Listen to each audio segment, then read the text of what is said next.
Coba lihat anak-anak kita sekarang, Pak. Nauzubillah min zalik. Sedih kita lihat anak-anak kita, Pak. Baru diberitahu satu, sudah 10 keluar dari mulutnya. Nah, sekarang pertanyaan, kenapa anak-anak kita begitu? Kenapa kira-kira? Apakah sepenuhnya salah anak? Tidak. 90% salahnya orang tua mendidik anak kita. Salah. Salah dari mendidik. Silahkan baca hasil penelitian psikologi pendidikan. Silahkan baca tulisan-tulisan di koran, di majalah tentang proses pendidikan, silahkan. Tapi keliru dan sesat ketika Bapak Ibu tidak buka Quran, khususnya surah Luqman untuk mendidik anak. Kita baca riset rujukan dari Eropa, rujukan dari Amerika, tapi kita tidak pernah buka Quran dalam mendidik anak. Hakul yakin, kalau kita jauhi Quran mendidik anak, maka anak kita bisa jadi cerdas, bisa jadi jabatan tinggi, tapi tidak tahu sopan santun kepada orang tuanya. Kan orang tua kita sekarang merasa hebat kalau anaknya pintar bahasa Inggris. Ustadz, itu anaknya hebat betul tetangga saya. Kenapa? Itu belum SD itu Ustadz sudah lancar bahasa Inggris. Apa hebatnya? Banyak yang begitu. Masa banyak Ustadz? Silakan bapak-bapak ke Inggris. Tanya Pak Menteri. Tanya Pak Menteri. Itu anak-anak di Inggris dari kecil dia bahasa Inggris, Pak. Bener. Ayo. Meskipun dia lancar bahasa Korea, bahasa Inggris, kalau berdoa dia pakai bahasa Inggris. Oh my God, please help me my mother. Pasti dia pakai bahasa Bugis juga kalau dia orang Bugis. Ya kan? Ngapain, Pak? Maka didik anak kita Quran kembalinya. Satu kisah. Rasulullah ke suatu tempat. Dalam perjalanan ke tempat tersebut, Nabi melewati pemakaman. Nabi lalu bersabda, langkahkan kakimu dengan cepat ketika lewat pemakaman. Seluruh sahabat mempercepat langkahnya. Sampai Nabi di tujuan. Selesai urusan, balik lagi dengan rute yang sama. Lewat di pemakaman, seluruh sahabat melangkahkan kaki dengan cepat. Karena tadi diperintah cepat, tanpa perintah Nabi, percepat langkah. Nabi katakan, tidak usah, kau santai aja jalan. Ya Rasulullah, tadi pergi disuruh cepat, sekarang kau tidak. Kata Nabi, tadi itu, andai kau diberi telinga seperti pendengaranku, tadi itu waktu pergi disiksa orang dalam kubur. Saya tidak mau lama-lama mendengarnya, tidak tega saya mendengar dia disiksa, maka saya mau jauh supaya saya tidak dengar. Waktu pulang tidak lagi. Kenapa? Saya dengar berita dari Jibril, Allah perintahkan hentikan siksaanmu wahai penyiksa di kubur. Tidak mungkin saya siksa orang tuanya di kuburnya, sementara anaknya di dunia lagi belajar mengaji membaca basmalah. Bismillahirrahmanirrahim. Baru kalimat basmalah dia baca anaknya, Allah sudah katakan berhenti kau siksa anaknya, orang tuanya. Nabi tidak mengatakan, saya dengar anaknya kursus bahasa Inggris, anaknya kursus aritmatika, anaknya kursus komputer. Tidak, tapi apa? Quran. Maka didik anak kita Quran. Coba ya. Itu dosa anak-anak yang masih sekolah. Kalau kita ini yang sudah punya istri, model durhakanya, nah, seperti tadi, lebih takut sama istrinya daripada ibunya. Ada di sini bapak-bapak takut sama istri. Berhenti kau jadi laki-laki kalau takut sama istri. Apa mau takut? Nah kita setengah mati cari uang. Saya seriusin Pak Menteri. Coba lihat Pak. Dari pagi kita keluar mikir untuk istri, supaya dia bisa beli emas, supaya dia bisa pakai kudung yang bagus, supaya dia bisa pakai tas yang mewah, supaya dia bisa pakai sepatu yang up to date. Semua kita pikir itu. Mana pernah istri kita mikirkan kita bagaimana supaya kita pakai berlian? Tidak pernah. Kita pikir itu Pak. Bukan cuma di dunia, sampai di akhirat. Makanya tidak masuk akal saya kalau ada suami takut sama istrinya. Mana mau takut? Semua kita tanggung dunia akhirat. Ya, di dunia kita tanggung AC-nya. Di dunia kita tanggung cicilan mobil. Di akhirat kita tanggung lagi dosa istri. Lalu dia kasih takut-takut kita. Bagaimana ceritanya? Lain kalau dia kasih kita modal 10 miliar. Nah, kau sudahlah, kau duduk saja. Kita takutlah nanti habis modal. Tapi kalau kita juga yang cari uang, kalau kita takut sama istri, tidak masuk akal saya. Ya nggak Ustaz. Dia pecahkan piring. Kalau dia pecahkan satu, kasih pecah satu lusin. Kenapa? Piring boleh dibeli. Harga diri sebagai suami tidak boleh diinjak-injak istri. Takbir. Yang takbir pasti takut sama istrinya. Coba. Nah itu kan ada laki-laki dosa sama mertua, sama ibunya gara-gara takut sama istri. Contoh-contoh ya. Nih dapat bonus di kantor. Lalu suaminya berkata, "Ma, ini kan COVID lama kita tidak kunjungi bapak di kampung. Kita kunjung tentu bawa wabah buat ibu bapak kita. Sudahlah, ini bonus kita transfer aja. Mudah-mudahan ini bisa digunakan ibu. Beli makanan kesukaan. Dia menikmati air usia senja." Apa kata istrinya? "Apa? Ibumu terus. Kawin kok sama ibumu?" "Nih dong, no. Ada orang bisa kawin sama ibu. Ada kan ibu ngomong begitu, beleng-beleng. Ini asli beleng-beleng. Mana bisa pilih kok, mamamu atau saya? Mana bisa dipilih antara ibu dengan istri? Ini pilihan yang tidak masuk di akal." Kalau saya istri saya bilang begitu, "Ceraikan saya. Sini kok, saya ajar kok bagaimana isi formulir penceraian." Benar Pak, jangan sampai Bapak berdosa gara-gara takut sama istri. Hilang berkah hidup rumah tangga kalau ibu takut sama istri, berbuat baik sama orang tua gara-gara takut sama istri. Mestinya istri yang baik, dia sujud syukur ketika mertua anaknya. Kenapa? Berdoa, "Ya Allah, mudah-mudahan anakku juga seperti ini ketika saya sudah punya istri, masih mengingat saya." Tapi kalau dari kecil anak kita dipertontonkan tidak boleh berbuat baik sama mertua, maka begitu ibu nanti juga tua, dikasih masuk pati jompo sama anak mantunya. Si mau kok. Dari buku ya. Mestinya sujud syukur. Alhamdulillah saya punya suami perhatian betul sama mertua. Mudah-mudahan anak saya juga seperti ini. Ya Allah, terima kasih kau kirim orang tua ini. Gara-gara ini orang tua saya punya suami jadi menteri. Andai saja bukan suami ini, orang tua ini punya anak, mungkin suami saya pengangguran. Dan kita juga suami jangan bersebelah. Mertua juga kita adalah orang tua kita. Konsep Islam itu ada 3 orang tua. 1 ibu bapak, 2 mertua, 3 orang yang pernah mengajari ilmu. Itu orang tua kita. Maka yang baik, datang ibunya suami, istri yang dah kasih hadiah. Datang orang tuanya istri, suami yang kasih hadiah. Malah jangan sembunyi-sembunyi. Karena takut sama istri, masuk di dapur mamanya, "Ma, jadi istri saya, mati saya." Beleng-beleng. Ya? Takbir.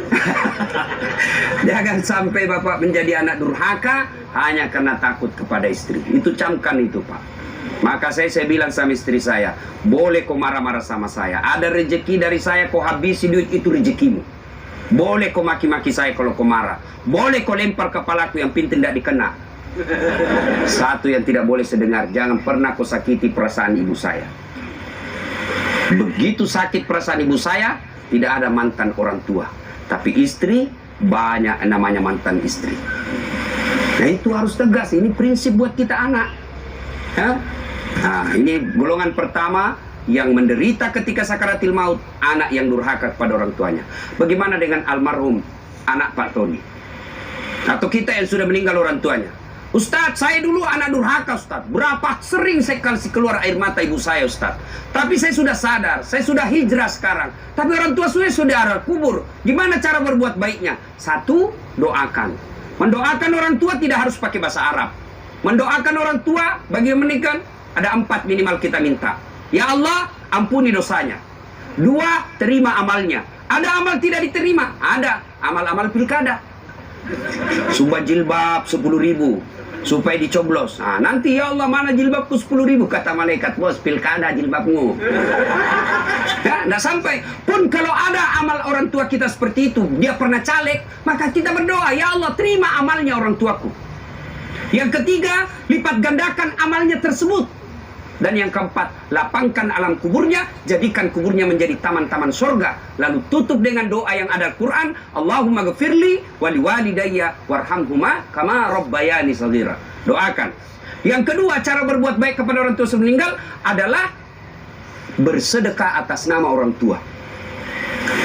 Saudara-saudara sekalian, saya sebagai anak pertama, ini memang ada hak waris kita. Rumah ini kita 4 bersaudara, kita punya hak waris.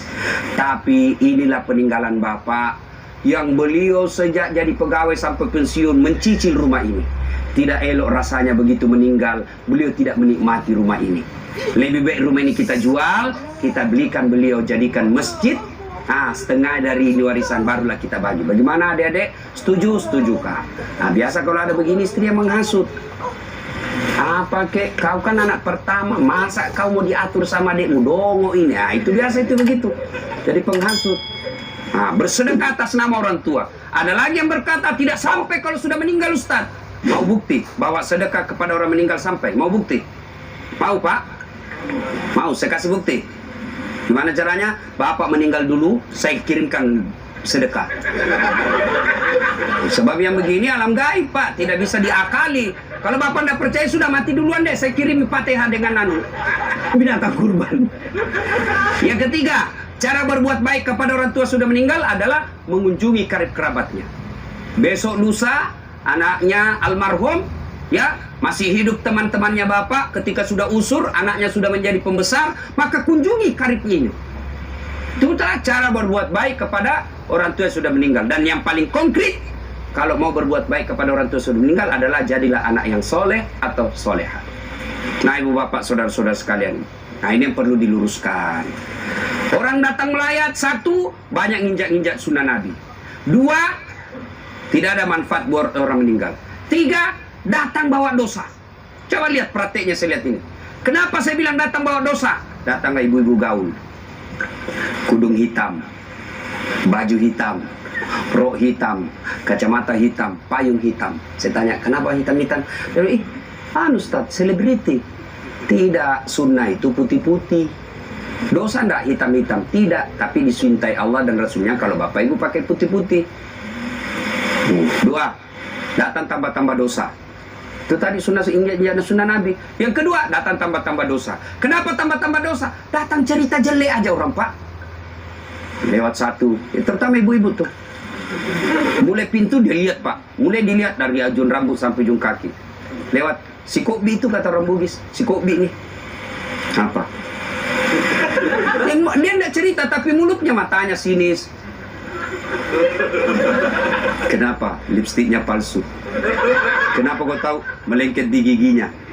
Sudah satu dia gosip, lewat lagi satu. Tidak serasi kudunya sama roknya. Dia bilang, iyo kayak umbul-umbul. Bahkan Ustadz pun digosipnya. Lewat Ustadz Dasar, itu juga bajunya yang di YouTube. Tadi saya lewat, ada saya dengar, itu juga bajunya yang di YouTube itu Pak Ustadz. Kenapa? Saya pakai baju kain sibuk. Itu gosip. Maka ibu majelis taklim saya di Makassar, saya anjurkan. Ibu datang melayat, satu, ada wudhu. Dua, bawa Quran minimal surah Yasin. Tiga, begitu datang, ibu baca Yasin bareng-bareng. Tidak bisa baca Yasin bareng-bareng, itu majelis taklim yang baik. Ketua majelis taklimnya, saudara-saudara sekalian, mari kita baca Yasin bareng-bareng, saya pimpin. Itu majelis taklim yang manfaat. Bukan ngurus baju seragam. Apalagi memanfaatkan pilkada. Pak, anggota majelis taklim saya 300 pak. Tapi aman pak, tapi minta tolong seragam pak ya. Ada juga majelis taklim memanfaatkan begitu proposal banyak ketika pilkada. Nah, maka majelis taklim yang bagus, ada orang wafat, pimpin tahlilan. Sudah itu, tidak bisa baca Yasin Ustaz. Sudah, baca Al-Fatihah. Buru-buru Ustaz. Sudah, baca Qul Huwallah 3 kali. Masih juga buru-buru Ustaz. Sudah tidak tahu baca itu semua Ustaz. Sudah, baca saja. La ilaha illallah, la ilaha illallah, la ilaha. Itu aja kita ulang-ulang selama kita melayat. Itu pun tidak bisa Ustaz. Ya sudah, kau diam saja. Tidak bisa juga diam Ustaz. Cepat kau pulang. Daripada tinggal bawa dosa saja. Nah, sudah. Yang ketiga, kenapa tidak ada manfaat buat orang meninggal? Tidak ada yang sholat jenazah. Bagaimana orang lain mau sholat jenazah? Keluarganya aja tidak ada sholat jenazah. Mantunya sibuk ngurus ambulans, iparnya sibuk ngurus tenda, anaknya sibuk ngurus konsumsi. Tidak ada ikut sholat jenazah. Orang lain yang sholat jenazah. Orang lain belum tentu ikhlas. Banyak yang sholat Ustaz. Kenapa banyak? Karena bapaknya menteri. Jadi tidak ikhlas orang. Tapi coba kalau keluarganya, pasti ikhlas. Saya hampir jarang sekali melihat ibu-ibu sholat jenazah. Jarang. Maka jangan heran ketika ibu meninggal, sedikit juga yang sholat jenazah. Kenapa? Karena waktu hidup, jarang dia sholat jenazah. Maka wafatnya pun sedikit dia sholat jenazah. Ustaz tidak muat rumahnya Ustaz, di teras. Ustaz tidak ada air, tayamum. Ustaz tidak ada air, boleh tidak wudhu. Imam Syafi'i mensyaratkan wudhu, Imam Ahmad boleh tidak wudhu. Karena itu bukan sholat, dia hanya doa. Saya tidak tahu bacanya Ustaz, ikut saja sama imam. Yang penting takbir 4 kali, jangan ruku. Kalau bapak ruku, siap-siap malu sendiri. Nah, ini cerita, wallahualam benar atau tidak cerita ini takbir imam. Allahu Akbar, takbir juga dia, Allahu Akbar. Takbir kedua imam, Allahu Akbar, dia ruku. Kenapa saya sendirian ruku ini? Takbir ketiga imam, sekalian sujud deh. Dia sujud. Pas selesai sholat ditanya, kenapa kau sujud? Dia bilang ini orang banyak sekali dosanya, tidak diampuni kalau tidak ruku. Supaya habis sekalian, ya sekalian saya sujud. Ini jawaban orang kepepet. Nah, ibu bapak, saudara-saudara sekalian, ya, habis baterainya. Ibu bapak yang saya muliakan, masuklah, diantarlah kita. Diantar ini lagi yang banyak kadangkala mempermalukan Islam. Saya tidak tahu kalau di sini. Saya melihat kalau di daerah sebagian Makassar, Pak, orang meninggal kala-kala demo, Pak. Naik di mobil, dia putar bajunya, orang mati,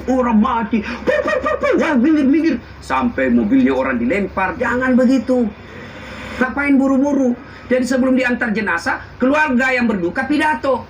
Terima kasih Bapak Ibu sudah memberikan kami dukungan moral, tapi tolong jangan mempermalukan kami di jalan. Jangan lagi menambah duka kami dengan mengganggu pengguna jalan yang lain. Saya kalau pergi mengajar, tiba-tiba jenazah di mobil jenazah, bagus cara pengantarannya, saya minggir Pak, saya kirimkan Fatihah. Kirim Fatihah untuk Rasulullah, saya ikutkan jenazah yang diantar. Tapi kalau menakutkan, tidak ada yang mau doakan. Ya? Ngapain buru-buru? Ngapain buru-buru? Kan ada lagi yang paham, nggak tahu dari mana dia belajar. Katanya kalau terlambat disiksa. Bagaimana ceritanya? Kalau dilewati 5 manu disiksa orang meninggal. Orang meninggal kalau dia itu orang sholat, bagi orang yang hidup, orang meninggal nggak bakal dia disiksa gara-gara dia terlambat dikubur. Ngapain buru-buru? Itu juga sudah ada liangnya sudah siap, semua apa perluan pemakaman sudah siap. Wasiat, ada 7 kewajiban orang hidup terhadap orang mati, 1 diantaranya wasiat, kecuali wasiatnya bertentangan agama atau melanggar mengandung mudarat. Misal, jangan pernah kau kuburkan saya di tempat kopi, kuburkan saya di kampung. Tapi keputusan pemerintah pukul karena dia wafat karena COVID, ya boleh tidak diamalkan wasiatnya. Kenapa? Karena dia mengandung mudarat. Atau dia bilang kuburkan saya di kampung, tapi begitu mau dikuburkan ada badai, tidak bisa nyebrang pulau. Boleh itu karena di luar kemampuan kita. Atau besok-besok saya meninggal, kasih narkoba di atas kuburku karena dia pecandu narkoba. Anda boleh itu Pak, melanggar ya. Dewa Bapak, saudara-saudara sekalian. Nah, sampailah kita di pemakaman. Nah, ini juga yang perlu diluruskan. Berapa banyak orang yang sampai pemakaman tidak melaksanakan sunnah Rasul. Diajarkan begitu sampai pemakaman, ucapkan Assalamualaikum ya ahlal kubur. Ya, tidak tahu itu cukup. Semoga keselamatan bagi kamu yang ke semua penghuni kubur. Insya Allah saya ikut menyusulmu. Ada lagi pelanggaran yang kita lakukan, apa? Menginjak-injak batu nisan. Tidak boleh sama menduduki batu api neraka itu Pak. Ada yang sampai duduk sambil merokok di atas batu nisannya orang. Tidak boleh. Pemakamannya padat Ustaz, Bapak tidak usah masuk, cukup yang memikul. Bagaimana yang memikul Ustaz? Boleh, karena dia darurat. Karena kalau satu langkah jatuh Pak, jatuh jenazah. Sudah dimakamkan, sudah selesai. Kembalilah pemakam. Ya, tinggallah kita. Bapak merantau ke Papua, tidak nyaman di Papua, kembali ke kampung Sulawesi Tenggara. Merantau lagi ke Surabaya, di Surabaya tidak nyaman, kembali lagi ke kampung. Merantau lagi ke Makassar, Makassar tidak nyaman, kembali lagi ke kampung. Masih ada pilihan. Bapak pegawai negeri ditugaskan ke Papua, tidak nyaman, tidak ada sinyal, Bapak boleh pensiun dini. Tidak disenang saya sama menteri saya, boleh Bapak pensiun dini, tidak ada masalah. Tapi begitu Bapak masuk kubur, senang tidak senang, tinggal kau di situ, tidak boleh kau keluar lagi. Siapa orang yang tersiksa dalam kubur? Yang pertama kata Nabi, al-mutahawilu bis sholah, yang menganggap enteng sholat. Orang yang menganggap enteng sholat Pak, jangan, sudah. Sholat itu di akhirat nanti barcode. Bapak beli elektronik kan sekarang pakai barcode, ya kan? Bapak begitu setor jualan, titik, berarti ini boleh, bawa. Di akhirat kalau bapak di barcode, bagus sholatnya. Tidurkan dia, kata Nabi, seperti tidurnya tidur pengantin baru. Kalau di barcode, hilang, redup. Ini macet. Ini sholat Jumat, hari Jumat saja. Paling terlambat datang, paling cepat pulang. Orang khutbah dia tidur. Begitu bangun, aliran apa yang tidak ada khutbahnya? Bukan aliran apa, kau yang tidur beleng. Percaya apa? Orang yang tidak ada sholat, demi Allah. Bapak tidak puasa, masih boleh disebut Islam. Bapak tidak haji, masih boleh disebut Islam. Bapak tidak bayar zakat, masih disebut Islam. Tapi tidak sholat, Imam Syafi'i menghukuminya, disuruh bertobat dan dia tidak mau, boleh dihukum mati. Itu kalau Imam Syafi'i. Disuruh sholat dan dia tidak mau, disuruh bertobat dia tidak mau, kata Imam Syafi'i, boleh dia dihukum mati. Begitu pentingnya sholat. Ketika Allah perintah puasa, ayat saja turun. Allah perintah haji, ayat saja turun. Allah perintah zakat, ayat saja turun. Allah perintah sholat, tidak boleh ayat turun. Rasulullah dijemput oleh 4 malaikat menghadap kepada Allah. Kenapa? Ini perintah penting. Diberikan perintah sholat. Pak Menteri, ada himbauan kepada seluruh kepala daerah se-Indonesia, hanya berupa himbauan cukup WhatsApp dalam grup. Tapi kalau itu berupa SK yang penting, Gubernur datang kantor Menteri. Kenapa? Ini penting. Tidak boleh kau di WhatsApp. Sholat demikian pentingnya, sehingga Nabi harus diundang menghadap. Itulah disebut Isra dan Mi'raj. Bapak kerja jadi Grab, jadi Menteri. Munafik kalau Bapak katakan, bukan untuk dunia saya. Bohong. Kita bekerja apapun profesi kita untuk memperbaiki dunia. Lalu siapa yang punya dunia? Allah Subhanahu wa ta'ala. Artinya mustahil dunia dalam genggaman kalau yang punya dunia Bapak jauhi. Saya kasih contoh. Saya akrab dengan Pak Menteri. Saya datang ke Jakarta. Pak Menteri, saya mau jalan-jalan Jakarta ini, tapi tidak ada mobilku Pak Menteri. Kata Pak Menteri, aman terkendali Ustaz. Pak Menteri telepon ajudan. Ajudan, siap Pak Menteri. Itu ada Ustaz Dasat, kau jemput dia. Nanti dikena lagi kita di ceramah. Kau jemput dia, kasih mobil yang bagus, kasih pengawalan, jangan lupa kasih pembeli pulsa. 1 jam kemudian datang ajudan. Tapi Pak Ustaz, kiriman Pak Menteri, aman, selesai masalah saya di Jakarta. Kenapa? Saya akrab sama Pak Menteri. Anda dari Makassar, tidak pernah ketemu, tidak pernah silaturahmi, tidak pernah didengar namanya, tidak pernah lihat. Assalamualaikum Pak Menteri, boleh pinjam mobilnya? Siapa ditelepon Pak Menteri? Ajudan, bukan. Siapa? Kapolres. Tangkap itu, penipu. Tidak pernah ketemu, pinjam mobil, pasti penipu itu. Demikian juga dengan Allah. Bapak tidak pernah sholat, tiba-tiba sakit, ya Allah, saya sudah capek sakit, ya Allah, sembuhkan penyakitku. Allah berfirman, malaikat, karena dia sudah capek sekali, cabut nyawanya. Sholat Pak. Apa alasan Bapak tidak mau sholat? Coba bilang, ayo malas sholat ini. Ayo, bilang kok apa? Saya tantang ku ini hari. Paling ibu-ibu haid 3 kali haid 1 bulan. Kenapa tidak sholat? Lagi mens. Kenapa tidak sholat? Datang bulan. Kenapa sholat? Iya, halangan. Itu aja, semua itu 3 kali 1 bulan. Mana bisa? Bilang suaminya, kenapa belum sholat ibu? Biasanya cuma 5 hari, ini kok sudah 7 hari belum sholat. Orang belum bersih. Masih ada sedikit-sedikit. Dia bilang suaminya, kok bohong ya? Apa bohong? Saya kasih lihat kau. Beleng-beleng. Apa kasih lihat dong kok? Apalagi ibu-ibu banyak tidak sholat. Kalau ada pesta pengantin, mukanya dikira tembok, coklat, biru, krem, abu-abu. Apalagi banyak ibu tidak sholat. Gara-gara apa? Jilbab. Jilbab sakaratil maut. 3 lapis. Saya dikeliling-keliling ceramah Pak. Saya ke Brunei, itu ibu di sana, si ketiga saja kasih peniti selesai. Di Malaysia juga begitu, Filipina Selatan juga begitu. Saudi, lebih gampang masuk kasih selesai Pak. Di sini la haula wala quwwata illa billah. Bingung saya bisa lihat, dia pengantin gimana caranya dipakainya. 3 lapis Pak, ada miring-miring sedikit.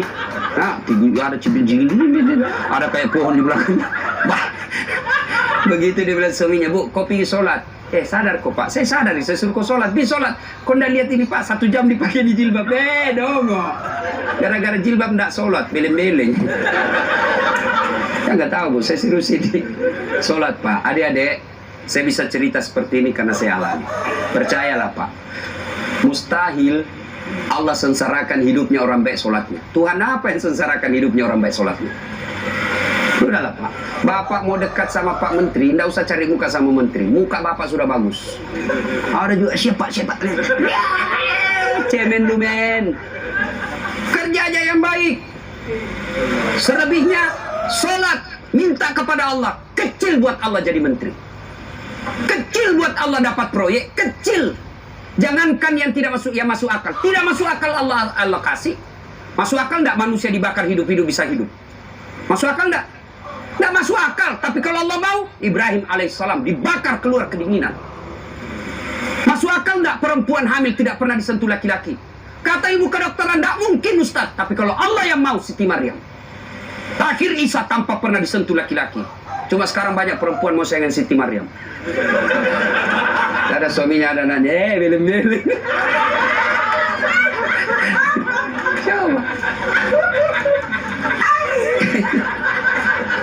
Coba. Subhanallah. Banyak kejadian tidak masuk akal tapi terjadi. Masuk akal enggak orang bisa hidup dalam perut ikan? Ada pernah masuk perut ikan? Kalau saya, ikan masuk dalam perutku. Kalau Allah yang mau, Yunus alaihissalam 40 hari dalam perut ikan, hidup keluar dengan selamat. Apalagi sekedar punya mobil kecil buat Allah, kecil. Lunas rumahmu kecil buat Allah, terhindar dari wabah kecil buat Allah. Allah cuma minta ista'inu bisabri wassalah. Sabar, perbaiki sholatmu, saya yang selesaikan semua masalahmu. Itu janji Allah, bukan janji caleg. Kalau caleg Pak dikasih semua kita namanya Pak, pilih saya, gampang, sama-sama kita orang bugis. Ini masalah, ada masalahmu telepon saya 24 jam. Begitu ada masalahnya dia ganti nomor HP-nya Pak. Bapak saudara-saudara sekalian, banyak yang ingin saya sampaikan tapi waktu yang terbatas. Pada akhirnya saya tidak pernah berpikir berdiri di tempat ini. Mestinya jadwal saya ada di Makassar takziah malam ini.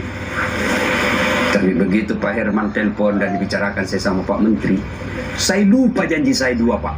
Ceramah saya hari ini di Makassar, saya lupa Pak. Itu pasti karena orang yang meninggal orang baik. Saya terharu tadi istri beliau mengatakan, Ustadz, 3 bulan sebelum beliau wafat, ceramahnya Ustadz selalu dia putar. Maka beliau katakan, saya terharu Ustadz karena saya tidak tahu kalau Ustadz yang menceramah malam ini. Ini karena kekuatan silaturahim. Ini karena pejabat yang baik. Ya. Banyak-banyak pejabat saya kenal Pak, kalau temannya meninggal paling kirim bunga. Ini alhamdulillah hadir memberikan dukungan dan mendatangkan Ustadz Dasat. Nah, Pak Eko. Alhamdulillah ya. Bapak, saudara-saudara sekalian, sebelum kita akhiri, saya mau bertanya dan ini pasti dicatat oleh malaikat. Apakah Bapak Ibu bersaksi bahwa almarhum orang baik? Kalau ada dosa dan kesalahan dimaafkan? Catat ya malaikat, inilah menjadi amal kebaikan buat almarhum. Banyak yang ingin saya sampaikan tapi waktu yang sangat terbatas.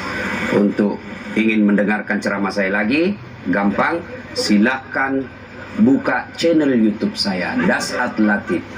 Nah, jangan lupa like and share. Atau di Instagram Dasat Latif 1212. Terima kasih. Sebagai kesimpulan, kullu nafsin sa'iqatil maut. Semua yang hidup pasti akan mati.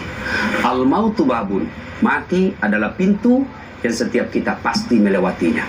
Karenanya yang jadi masalah sesungguhnya bukan mati itu. Yang jadi masalah adalah sudah siapkah kita menghadapi kematian itu. Dan apa bekal sebaik-baik dalam menghadapi kematian? Satu diantaranya takwa. Dan takwa itu operasionalnya, wujud nyatanya, birrul walidain, berbuat baik kepada kedua orang tua, dan peliharalah sholat dengan sebaik-baiknya. Demikian, lebih dan kurangnya mohon dimaafkan. Non wal kalam ya misrun billahi fi sabilillah.